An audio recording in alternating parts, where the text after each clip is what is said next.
我今年种的大葱挺好的吧？看，我头一回种好大葱。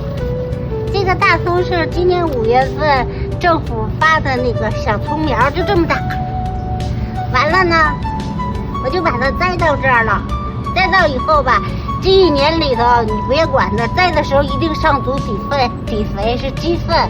完了栽了以后就跟着一起浇水就行了，就长成这样了。完了有蜜的稍微把它拔开，这个就长成这样了。所以咱们这儿有的爱吃葱的不知道这大葱怎么种，这回知道了吧？这个呢，看它也是一起种的。它为什么长得小？因为我们当时就这么拔了，这么掐着吃，老是这么掐着吃，它就长成这样了。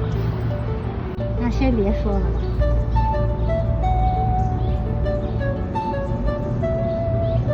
你听